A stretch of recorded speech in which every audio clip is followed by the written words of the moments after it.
Hi வணக்கம். இப்போ நாங்கள் எங்கே போகிறோன்னா சிதம்பரம் ஃபிஷ் மார்க்கெட்டுக்கு தான் இப்போ கிளம்பிகிட்ருக்கோம். நானும் எங்கள் அம்மாவும் டூ வீலர் எடுத்துகிட்டு போயிட்டுருக்கோம். வாங்கலாம், மீன் வாங்கலாம். அப்படியே வண்டியில் ஸ்லோவாக போயிட்டுருந்தேன். அதுக்கப்புறம் சரி வீடியோ எடுத்து போடலாமே ஃபைனலாக மார்க்கெட்டுக்கு வந்துட்டோம். வந்துட்டு இது என்ட்ரன்ஸ் தான். நீங்கள் எத்தனை பேர் சிதம்பரத்தில் இருக்கீங்க, இங்கே போயிருக்கீங்கன்னு சொல்லிட்டு எனக்கு கமெண்ட் பண்ணுங்கள் ப்ளீஸ். கடலில் என்னென்ன மீன்லாம் இருக்கோ அது எல்லாமே இந்த மார்க்கெட்டில் கிடைக்கும் அப்படின்னு எனக்கு இதெல்லாம் இருக்குதுன்னு எனக்கு இப்போ தான் தெரியும். ஆனால் இந்த மீன் பேர்லாம் எனக்கு தெரியாதுங்க. அவங்க சொல்லுவாங்க, கேட்டு தெரிஞ்சுப்பேன். ஃபைனலாக மீன் வாங்கிட்டோம்.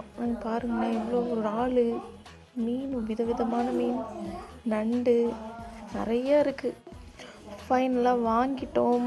வெறும் 150க்கு தான் வாங்கியிருக்கோம். அடுத்தது எறா வாங்கலாம் அப்படின்னு சொல்லிட்டு போயிட்டுருந்தோம். எறா வாங்க போகும்போது நிறைய இருந்ததுங்க. இதுதான் எங்கள் ஊர், பார்த்துக்கோங்க. நண்டு பார்த்திங்களா, உயிரோடு இருக்குது, நடக்குது, நிறையா இருக்குங்க. உங்களுக்கு வேணும்னா வந்து வாங்கிக்கோங்க, பாருங்கள்.